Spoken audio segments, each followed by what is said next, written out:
Just give me a little bit of peace, steady job and some food to eat. Just give me a little bit of peace, steady job and some food to eat. Just give In the me building a today, little bit of peace. representing Cumberland, Maryland, I have Jimmy Lowe, a.k.a. Laylo. What up, man? What's good, brother? How are you? I'm doing great, man. Definitely encourage my audience out there to check out his interview on 23andOne. I just had a chance to watch it today. Very informative interview. I'm gonna try to touch on some things that he didn't touch on in those interviews. But I encourage everybody out there to go to 23andOne, type in Maryland prison, white crip. His will probably be the first one to pop up. Amazing story, man, and I'm glad to have you on my show, man. Yeah, for sure. I appreciate the platform, man. Let's take it all the way back, man. Did you grow up in Cumberland? Yeah, I grew up in Cumberland. I started getting locked up around 10, 11 years old. So I kind of grew up in the system, but I'm from Cumberland all the way up until 10 years old. And then from 10 years old to 15, I was pretty much in and out of juvenile systems. And then at 15, I got waived. And when I turned 16, I went to the adult prison system, and then I was pretty much there 3 years, 11 months. I was home one day. I was charged with first-degree assault for a stabbing that I didn't do. And then I got locked up 20 days later on that, and I did 10 years, 11 months. And ultimately, my conviction was overturned, and I was released. So I think my release date was originally for 2023 or something like that. I think I would still be in there now if I didn't get my time back. So. Damn. And you've been out for about, what, 4 years now? Yeah, a little over 4 years. Okay. Well, did I hear correctly that you were brought up in the foster system also? Yeah, foster systems, juvenile detention systems, anything dealing with Department of Juvenile Justice, pretty much. Okay. And when was the first time, before you started Crip and before you started doing, dirt or anything like that, when was the first time you personally remember hearing anything about Crips and Bloods? I mean, I was probably 9, 10 years old, seeing stuff on TV, seeing stuff in the movies, things of that nature, hearing it on music that I was into at the time. So I listened to Snoop Dogg and all that back in the day. So I knew about the gang culture at a very young age because I was brought up in hip hop music and other things like that gangs have influenced. So. Okay. And age 9, we're talking early 90s, mid 90s. What are we talking? Yeah, I was born in 85, so I'm 35 now. So. All right, cool. Just to kind of put a time frame on it. Now, Cumberland, Maryland, to the best of your knowledge, when did Crips and Bloods start making an appearance in that general area? Back in the day, I was really one of the only few ones out here. There was people that were integrating from different areas, so you would run into a few every once in a while. But people, I don't know, they kind of looked at it like I wasn't that, or nobody ever questioned it in a sense of what I stood for and what I stood on. But people, I guess, questioned the fact like, how was he a Crip all the way out here? So it was kind of I don't know. I think it started to really pop up out here probably after I was already incarcerated and came home the first time. When I came home in 2005, off of my first bid, I did 3 years and 11 months from 15 to 19. I came home and I seen like an influx in all organizations. There was everything out here. There was Crips, Bloods, there was BGF, there was DMI. So. Okay. Dead Man's Inc. Is that what that is? Yeah. Okay. All right. And what is the name of your set? Royal Live Crip. Okay. And we stand by West Coast. We stand by Raymond Avenue. We East Coast sets. Stand by a West Coast car. Okay. And talk to me about, how old you were when you turned Crip and what kind of led up to that. I was 12 or 13 when I became Crip. I actually just released some stuff on my YouTube. I just started a prison joint called Jimmy Lowe, Belly of the Beast. Okay. So I kind of went into that on there. And basically, I was 12, 13 years old. I was locked up in the Alpha D Noise Juvenile Detention Center. And I was around a few cats that was claiming Crip. And I took to them dudes. They was cool. It was family oriented. I didn't get a lot of visits. So it became like a brother thing, just hanging out with these dudes. And eventually, I moved to a different institution, and I ended up there with the one dude from Gardena, California, Looney Lope, and then he put me down. So, okay. And you said you're about how old? 12, 13 years old, about 96, 97. Okay. Damn, all right. Shit, take me take me back to that day where you got put on, jumped in, whatever the case is, and what was going through your mind. We were in a juvenile detention center. It was kind of like a group home, but it wasn't. It was a lockdown facility, like a psychiatric joint. So we were there. We was in the room. I got jumped in by the members that was there. I got jumped in by He started to put me down with, cripping. And back then, it wasn't really a lot to be put down with. It was, bang out, go hard, rep your shit. Don't let nobody play with it. Don't let nobody disrespect you and represent who you are. It wasn't until, later on down the line that I became cultured and I ran into dudes that was like, this is what this is about. Dudes was teaching you wrong. You was being miseducated. Like, this is what we stand for. This is what we go on. And then that's, I grew at that moment, you know what I mean? And continue to grow from that point and to become what I am today. So.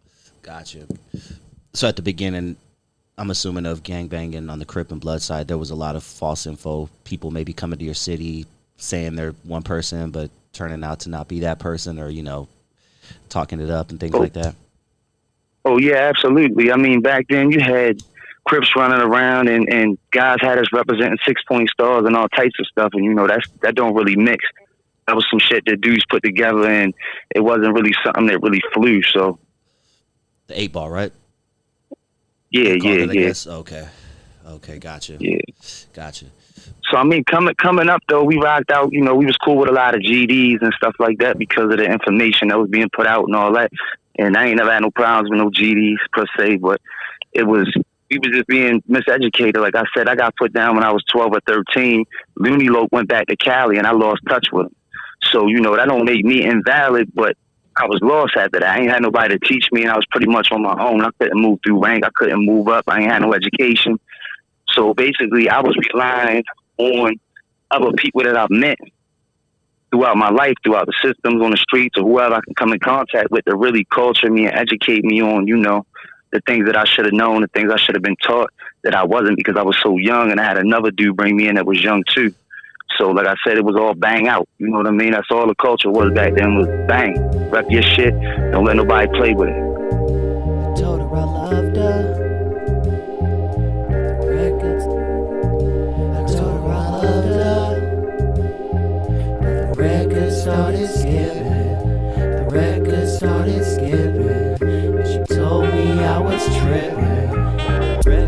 She said she wanna see the city buzz. She don't wanna ride the city bus because she's new to the town. Naive eyes look for truth, there is a lost in the sound. Just give me a little bit of peace, steady job and some food to eat. Just give me a little bit of peace, steady job and some food to eat. To the best of your knowledge, when was your portion of the DMV at its peak when it comes to gang violence? It was just I want to say crazy. 2004, 2005 maybe.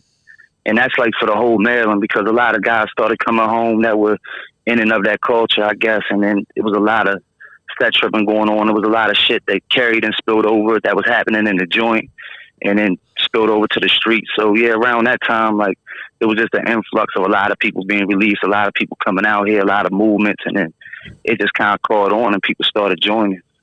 Okay. 35 years old. You said 35, right? Yeah. Now, okay. If you could put a number on it, how many years would you say you've given to the system total? Like I said, from 10 to 15, I was home maybe one time where I was actually released, and maybe that was for a month or two. But all the other times I was home in between them would be like a month out of the year or 3 months out of the year. They was from escapes. I was escaping from every juvenile spot they was putting me in. So I was hitting fences on them. I was running. Okay. And that was pretty much the only time I was home. I got probably a 12 or 13 of scoundrels on my record. That means like AWOL escapes as a juvenile. So yeah, I was pretty much in. Once they got their hands on me, it was over. Okay, we got our hands on you at 10, and then all the way until 4 or 5 years ago when I broke that cycle, when I came home this time and started doing different. I just been pretty much a product of the system. Yeah. And I heard you mention that Maryland has one of the highest retention rates of people going in and out of prison? Oh yeah, absolutely. And all they do out here is they changed the ID numbers and gave us a SID number now. So it makes it look like it's new people being locked up when all they're doing is just filtering the same old people back through the system again with a different number. Damn. So they try to cut the recidivism rate and all that down by projecting these numbers that aren't accurate because they're changing people's numbers up. Back in the day when you came through with a DOC number, you came through with that number and you held that number no matter how many times you came back. Now, every time you come back, you get a new ID number. And on top of that, they don't even use the actual ID numbers no more. They use a state identification number. SIN number. Damn. And I take it that one of the reasons why you're doing your channel and talking about this stuff is to bring awareness to the system in Maryland. Absolutely. Yeah. Just a revolving door. That's crazy.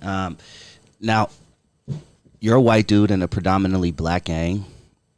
Talk to me what it's like, you know what I'm saying, entering, juvie, entering jail, entering prison as a white dude who rolls with the predominantly black gang.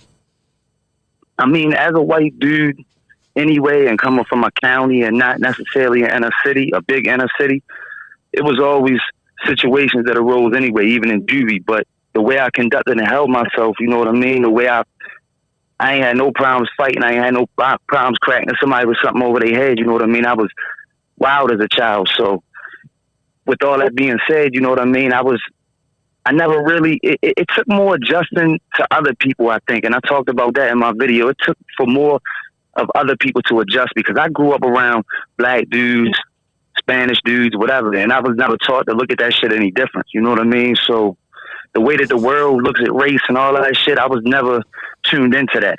So with that being said, like, it was a shock to me at first because some people wasn't as accepting.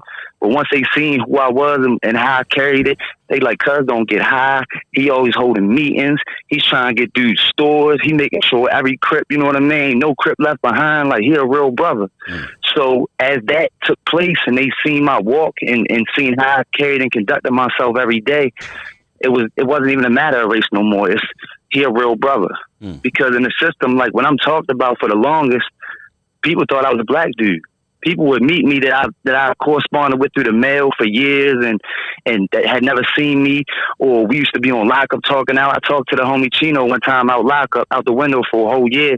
We came off lockup the same day and he was like, yeah, the homie Laylo coming off today.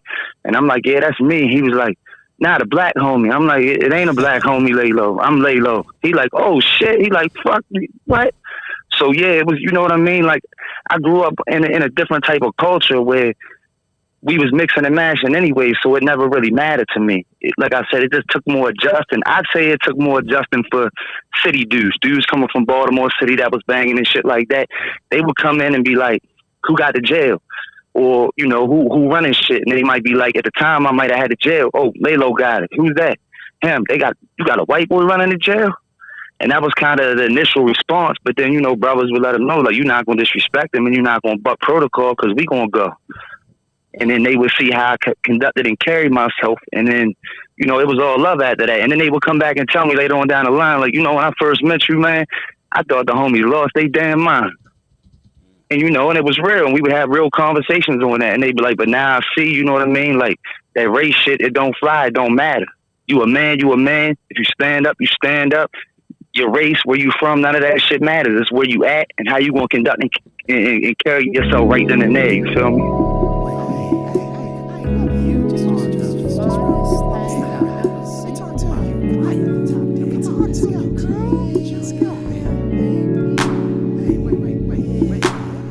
I'm at a crossroads every damn day, looking back at my past when I sleep.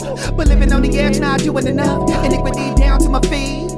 What do I do when I need a little food and I gotta get the money for the rent? Fall to my knees, pray to the Lord, come my son, he can give me some money, repent. What, thank you. I really love you, baby, so I spank you. Life is a wet straight, fucking you up. Living in a prison, I'ma shank you. So what's love got to do with it? With my heart on my sleeve, I'm a foe. But she said she loved me, she wanted to hug me under my sheets, so it's get told. And I spy with my little mind's eye dreams that are beyond what you can see in daylight. Baby, ignore the rain, and everything gon' be okay. And while the world burns, I'll be near the skyline, and I'll be biding my time till I can ride the wave. Then everything gon' be okay. Yeah. What are the chances? You're picking a flight, we're leaving tonight. Pack up your bags, we're leaving this place and this baggage. Cause what can we do while Rome is collapsing? But not in a day, we'll be okay. Let's hit the off your Jackson. I'll pull up the map then, cause I'm through keeping up with these Joneses. Don't care what they're posting, you know, you only see what they show you. Let's fall off the grid then, cause we don't owe nothing to no one. Darling, just listen and it'll be just like starting over. And I spy with my little mind's eye dreams that are beyond what you can see in daylight. Baby, ignore the rain, and everything gon' be okay. Just give me a little bit of peace, steady job and some food to eat. Just give me a little bit of peace, steady job and some food to eat. Just give Now, obviously, you know, you explained how it was from, you know, your side, but, you know, we've all seen the movies, and obviously movies are a lot of BS, but where the white dude who's part of a Mexican gang or a black gang, he goes into prison, and and the Peckerwoods approach him, and he has to say, nah, I'm this, I'm that. Did you experience any of that? I mean, not per se, because Maryland isn't it isn't a state where you really find like ABs and none of that. They're non-functioning out here. And there's a few that function, and that's because, you know, they took some dudes out of the jails out here and might have put them out west. So in return, dudes might have hollered out there and said, hey, you make sure don't nothing happen to him, but we're going to make sure don't nothing happen to him type shit. So he cool as long as our people's cool. But other than that, it's not a whole lot of ABs and all that. Maryland isn't like really based on, you know, race as far as that goes. Gotcha. Okay. Gotcha. Now, were you writing while you were behind bars? Yeah, absolutely. I started writing and rhyming and all that at about 11 years old when I was in the Alpha D Noise Juvenile Detention Center in Rockville, Maryland. Okay. 11-year-old started MCing. Who were some of the people you were listening to that got you influenced? I mean, back then, you know, I was in the Snoop Dogg, I was in the Dre, you know, all the originals. Just anybody that was out at the time. I listened to KRS. I was into a lot of conscious music back then, even though I was young, just because of the people that I was around and the things that they were listening to. Yeah, because you're an MC. I mean, I've listened to a few of your songs, and you're a legit, you know what I'm saying, MC. I could tell you put your thought into your rhymes. It's not a lot of bunch of, you know, gang, bang, bang. You know, you're actually right flipping shit. You know what I mean? Yeah. Did you ever? And I'm even. Go ahead. I'm even at war with myself with some of the things that I put out, you know, because I don't want someone to see me as projecting an image to where I'm glorifying certain things, because I'm trying to get people to see that you can get away from the streets and you can get away from and break the cycles, you know what I mean, of incarceration and dying out here in these streets and all the bullshit that comes with it. So, you know, a lot of times I'm putting music out and a lot of stuff I haven't released because I feel like it might have a negative impact. So I'm kind of at war with myself at times. But I tell people all the time, you know, I have a past, a present, and hopefully a future, you know. So I'm going to talk about my past because it's what brought me to where I'm at now. So you got to understand I'm not glorifying it. I'm just talking about, you know, I'm speaking on the facts. Mm-hmm. Yeah. And keep talking through music. Keep talking through your YouTube videos. Because you'll change somebody's life, you know what I'm saying? You spending all that time behind bars, you know, maybe there's a kid out there who's going to listen to your music or watch one of your videos and be like, damn, this dude spent 14, 15 years behind bars. Do I really want to do that? Like, you know what I'm saying? So just, just keep doing that, man. I love hearing that shit. Yeah, that's definitely my hope, man. Yeah. Well, let's talk a little bit of hip hop. Just, you know, a few stories that have been popping, you know, within the past year or so. I'd love your opinion, your take on them. Now, there's an aspect of hip hop right now I'm sure you're familiar with where, you know, these dudes are dissing the dead ops, you know, smoking on such and such pack, you know, and recording videos at grave sites and things like that. You know, Fulios and the young Aces and whoever out there. I guess it started in Chicago, but it's literally leaked into every single city that I'm hearing new music from. What are your thoughts on that whole aspect of hip hop, where they're just getting as disrespectful as possible? I kind of come from an era where we respect the dead too. You know what I mean? We respect our ops. Every op is not a person that's at a standpoint where they could be disrespected. You know what I mean? You got men and everything. You got real people and everything, and so on and so forth. So with that being said, it's crazy. You know what I mean? But like I even said some shit in one of my rhymes. I said I'm about to smoke a dead op like a motherfucking hippie. But you know, I'm not specifically talking about smoking an op. You know what I mean? As far as smoking on them like they pack, or this Undertaker pack. You know what I mean? So I know what you're saying, and it's gotten completely out of hand because it's gonna cause more murders, man. I mean, you know how it is. I mean, you just lost somebody, and then you got somebody disrespecting them on top of that. That's just going to lead to more gang violence. It's going to lead to more violence in general, whether you gang banging or not. And then you creating enemies for yourself because you got people who got followers, you got people who got family, you got people who got all these things going on. So all you're doing is creating more enemies that you don't even know. You can't even see because you don't know who they are. You don't know who you're offending. And you telling on yourself, you know what I mean, in a sense. Because if you really get into it and you speaking on it in a sense the way you naming names of the packs and all that, you on social media and you telling on yourself. So it kind of just don't pan out either way you look at it. In a good light anyway. And like you said, it's only going to lead to more deaths, more people behind bars, because these dudes are making it easy for the police and the feds to just piece everything together. You know, gone are the days, dog, where the cop had to knock door to door, go door to door, and try to get information with his pen and pad and piece shit together. Now they're just sitting in their air-conditioned office with their feet kicked up. They're going through Instagram. They're piecing all the pieces together, and these dudes are just telling on themselves. Pooh Shiesty's locked up right now for some shit that he said in a song that they pieced together from a fucking surveillance video, man. And they saying they got Instagram wiretaps and all that, so I don't even know what that even means. But it don't sound good. How you got an Instagram wiretap? So these are things that they're discussing right now and how they locking dudes up. And like I said, in addition to being locked up, you can't squash a beef if you got dudes screaming out what they did to your dead homie. You know what I mean? Even if there was a possibility of ever squashing it down the line or a truce, that'll never happen. Yeah. But where did we go? Where did it go wrong? Because I've talked to many OGs, many people who lived the life, 20 years ago or whatever the case is, and they said there was a time where you just moved in silence. If you saw your op walking in a mall and he was walking towards you with his wife and his baby and his little doggy, you gave him a look like, I could have got you, but I'm giving you a pass today. Now they're shooting up the dog. Give him a G-pass. Now they're shooting up the dude who works at Foot Locker. Like, where do you think it went wrong? I mean, I think that a lot of it had to do with hip hop and the influence of hip hop and us losing our role models, our fathers, you know what I mean, getting locked up, our uncles getting locked up. A lot of us growing up in the culture as to where these older cats who could have educated, who could have really sat down and showed us the way, they wasn't there no more. So you kind of left all these young dudes who had this power, you know what I mean, and this say-so and this influence, you kind of left them to their own devices. And when you're a kid, you can't really, you know what I mean, the way you move, like you're not thinking about consequences. You're not thinking about this and that. You're just trying to be, whatever it is you was taught to be. So until you get older and you become conscious and like, this is what I want to be, not, and this is who I was because I didn't have a choice because I didn't know no better.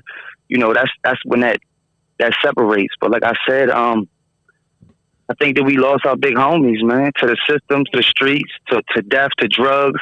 A lot of the big homies who could have educated, who could have broke things down, they started getting high. So they lost the respect of the younger cats. The younger cats, I'm not listening to him. He a crackhead. You know what I mean? Like, I don't care if he is a big homie. And then when you started doing that, and then you started letting people in, like, because they was their cousins or whatever, knowing that they not built for this type of life.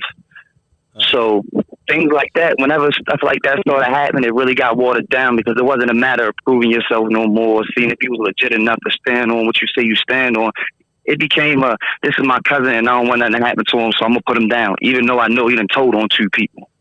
you know what I mean, and so on and so forth. So that's how shit really got watered down. Like people stopped checking on it. We lost our leaders. We lost our homies. Drugs was a factor. Hip hop was a factor, a major factor. Just, you know what I mean. Media in general, the shit that they portray, man. You're constantly seeing gang violence this and gang violence that. They're constantly portraying, you know, violence and they're constantly painting people in negative light. So even some people that might not have been negative per se, when you paint it in a certain way for so long, eventually you say fuck it. And you become what, you know, it's a possibility for you to become exactly what it is they say you are. And I think all of that in a melting pot is pretty much what, you know what I mean, brought about the watered downness and the fall of, you know, gangs as a whole, man, and how we used to stand solid as a structure and move based on a protocol that was respectful and so on and so forth, you know, because for us, you know, civilians are the target. You know what I mean? Especially for Crips, you know, that's in our protocol. We're not supposed to be fucking with nobody that ain't banging, that ain't in the streets, that ain't whatever have you. But like I said, that's another thing. You know, people smoking people and it don't even matter no more. They don't give a fuck that you with your dog and your kid and none of that. Like, it is what it is. So just the mindset, drugs, everything played a part. Just give me a little bit of peace, steady job and some food to eat. Just give me a little bit of peace, steady job and some food to eat. Just give me a little bit of peace. You know, these kids seem to be on everything nowadays. You know, we're kind of in relation age. We're only about 7 years apart. So, but I remember there was a time where it wasn't cool to be a dope fiend. It wasn't cool to be an opiate head. And now it's like, you know, everybody's popping pills and sipping lean and just let me see how high I can get. And it's definitely a different time than what I remember as a kid, because that shit was looked down upon. Facts. Yeah, man. But let's move on, man. We just celebrated the release of Pop Smoke's album, and he passed away out here. He was killed. You know, everybody knows, but I'm gonna share for my people out there who don't know. He was killed in a very nice neighborhood in Los Angeles, not too far from where I'm sitting right now, and just got caught slipping, for lack of better words. My question for you, Lalo, is how do you think rappers with gang ties should move, you know, when they're traveling city to city, state to state? You got to understand that just because you change, the world don't change with you. Mm-hmm. So just because you might be, you know, out of the streets and you trying to pursue your music or you're working or you're doing whatever you're doing, that don't mean that your ops are going to see it the same way, because like you said, we living in a day where they smoking on dead ops and they disrespecting the dead and they don't care who the bullets hit. So at the end of the day, you know, for those people that's conducting and carrying themselves like that, as an artist, you got to go out there. Then people know where you're going to be at, what time, you know, everything. So you have to move in a way that, you know, you're securing yourself, you're securing your life. You know what I mean? I would advise people to, if they're going to shows, go to shows where you know where the security, you know what I mean? So that, you know, it's less likely for things to jump off. But go prepared, you know, have your security, have your homeboys that are registered that can hold, you know what I mean? And secure yourself, because if you don't, I mean, we see what's happening every day, man. We got cowards taking real ones out all the time, man. It's because they slipped up, because they thought, oh, I'm changing and I'm doing big things to change the world. So, you know, the whole world won't see it that way. And that's not how it works, man, unfortunately. Yeah, that's a deep statement. Yeah, I would love your thoughts on this too. Bootsy said in I think it was on a WHlTE interview, I can't remember, but he said it's impossible to keep 1 foot in the street and one foot on the stage. Either you're full-on gangbanging or you're a full-on entertainer. It's impossible to do both. What are your thoughts on that statement? And I think that ties back to what I just said. It's the same, man. When you're in the streets and you're trying to perform, that's just like me being in the street and going on Facebook Live every day saying, you know, I'm here, but I'm out here doing dirt, putting in work or doing whatever I'm doing. That's letting all my ops know where I'm at all times, you know what I mean? So when you got your foot in the streets and you doing that, plus your music is bringing attention to yourself. So if you in the streets, why would you be wanting to bring attention to yourself and whatever it is that you're doing in the streets?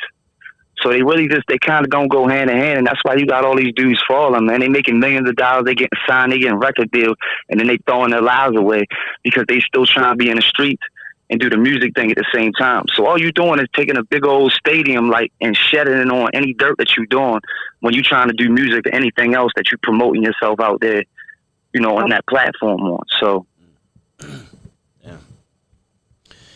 Well, you spent 10 years in prison for a crime that you earlier said that you didn't commit.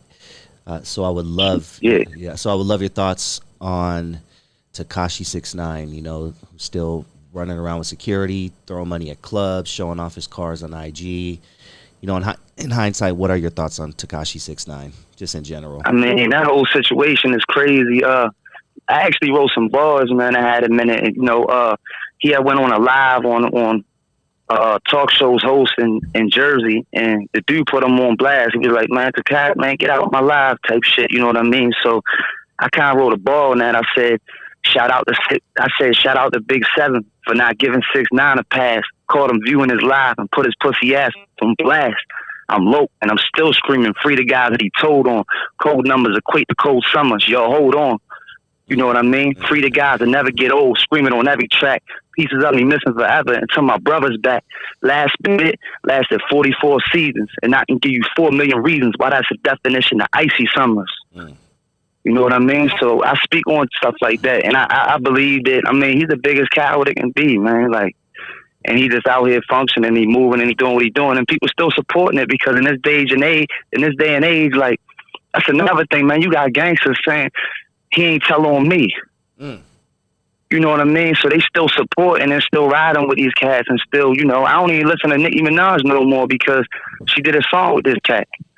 I'm like, man, I don't support it. I can't support it, and I don't rock. You know what I mean? You wanted to be a part of that culture, and my thing is, you chose that life. You had all this money, and you did all this shit. You wasn't, you know what I mean? You had a choice, man, at that point. You chose to be out there trying to use them to press your chest out, to make you seem like you was bigger than what you was, and you got jammed up in that shit.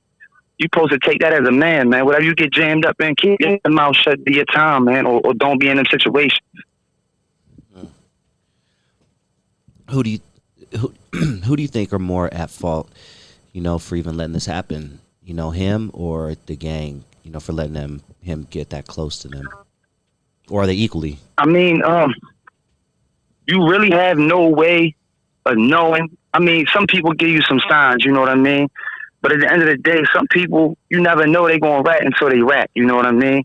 But I think that, you know, they should have been fell back from him whenever they seen, because a lot of them spoke on it. He said, you know, they seen him doing, you know, carrying himself certain ways, and him carrying and conducting himself certain ways, that was bringing flack back on them. So right there, they should have knew, like, look, you're not going to use what we are, you know what I mean, to be doing stupid shit, to be trying to push yourself, you know, in the light that you trying to push yourself in. We ain't doing all that. And I think that it all boils down to money, man. You know, imagine a set, you know, I don't know about his set in particular or his hood or whatever he was associated with, but, you know, I'm sure that everybody in that hood ain't have money. And then whenever you run into a cat like that, like I said, shit gets watered down all the time. I see it all the time. Dudes come in a joint, get recruited because they got money. They get recruited because they got access to something somebody else ain't got access to. And then from there, you know, a lot of them end up washing out because they was never tested in the first place. So I don't really know, because I don't know what he was tested on. You know, I don't know. I wasn't involved in that everyday life, but I just know that we as a whole had to stop this allowing people to come around, you know, just because they have money, if that was the case, or just because they have clout or fame or whatever have you. You know, it seems like rappers are getting it from all ends, you know. They're getting shot at, they're getting hit up by the feds, you know, women are setting them up. You know, it just seems like there's been an influx of this happening in the past year and a half, 2 years. Why do you think rappers are such easy food right now? I mean, I could really get into the politics of what I think. I've did a lot of research, and I know that a lot of the people in the music industry bought into, you know, prison shares and shit. And if you remember back in the day, you couldn't really get a record deal if you was in the streets and you was running around and you was doing a bunch of stuff. They would kind of shy away from you until you was done with that. Yeah. You know what I mean, in a sense. Because they knew that it was going to cause them more problems, lawyer fees, and so on and so forth. But now they got these dudes under contracts, and it's like, you already signed your life over. These people going to get paid off you regardless. And like I said, when you look into it more in depth, there's so many people, like so many people in the music industry that have these ties. You know, that have these. Yeah, oh, you know, wow, they bought into the stocks and things of that nature. So when you look at it from that point, it's like, okay, we're going to push the agenda. We're going to use social media to push the beast, to fuel the fire, and it don't matter whether they're here or not. We'd rather them go in there and we ain't got to deal with them, and we'll still get a paycheck off of them. Damn, that's deep as And fuck. that's what I think. You know what I mean? From what I've seen, what I've looked into, and from what I know, I feel like, you know, it's an agenda that's being pushed. I feel like they want us to kill each other. They want us to be out here doing whatever, and that they're fueling it through the media, through social media, through the news, and whatever have you. Damn, that's deep as hell. I might have to go down a rabbit hole tonight, man, because you just opened my mind to something that I didn't really know exists, but it makes a lot of sense. You know, the rappers that make a lot of money, you know, or they buy into the prison system and push that music, and the radio pushes those songs. They don't push the, you know, for a minute there, I thought we were going in the direction where Kendrick Lamar's, where we were going to be hearing a lot of that stuff. And then like for a good year and a half, 2 years, maybe I felt like, damn, lyrics is coming back, this and that. And then all of a sudden it took a sharp left, dog. And now here we are, right, you know, sipping lean again and popping perks and all of that shit. Yeah, man. It's deep shit. It's been insane, man. Yeah. For sure. Like I said, I think that they fuel it because, I mean, imagine if you're under management and then people tell you not to release this, and this to fuel the fire. You can't release that shit. You're under management. Then people got control over the things that you're releasing. You know what I mean? Whatever have you. You're signing contracts for these people to be able to basically control your shit. So why don't they just step back and say, look, we're not going to allow no more of this or this to be released in the sense of fueling these fires, you know what I mean, that's been burning for years. We're going to go ahead and let them go out because we're not going to allow this. But nobody steps up. Nobody does that, man. They promote it more because it gets more money. I mean, imagine how much money 6ix9ine's manager made off of him, you know what I mean, with all that shit he went through. The more you in the media, the more trouble you in, the more controversial, the more money that's going line in people's pockets. Just give me a little bit of peace, steady job and some food to eat. Just give me a little bit of peace, steady job and some food to eat. I'm sure you're familiar with this. If not, I'm gonna drop something on you. The Maryland courts now are allowing rap lyrics to be used in court and used to put people away. So what you can, yeah, I wasn't. said, yeah, man, look it up. It was just earlier this year, like January or February, literally.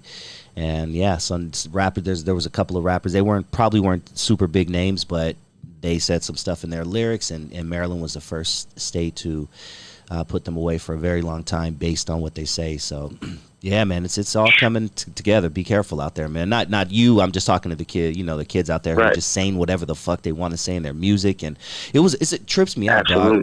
Once again, we go back, we're kind of from the same generation, but when we were younger, the gangster rappers used to lie about what they were doing, dog. But now it's like that they're literally telling the truth, detail by detail. Yeah, and giving them a closed, open and shut case. Yep. For a life sentence. Yep. You know what I mean?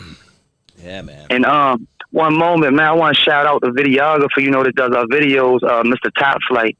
Jarris, he just actually went on social media the other day and kind of gave dudes a heads up about the same thing. Used this discussion as a videographer. He told people, I'm gonna shoot the video that you want, but don't be, bringing this and that. He said because me putting in the beginning that it's props. He said these police are looking at barrels now and they're coming back and they snatching dudes. So he basically gave the industry a heads up as a videographer, like they watching these videos and they will come snatch you. They will come get you. If you doing all this and that in a video, especially you on probation, you on this, you ain't supposed to be around certain things. You putting yourself in a casket. Damn, I love when people drop knowledge like that, man. And I know you're gonna do more of that on your channel as well. Before we get into your channel, dude, because I do want to talk about that for a couple of minutes, but I would like to end with this question: if you could talk to a 12-year-old you, what would you tell him? Man, that's a hard question.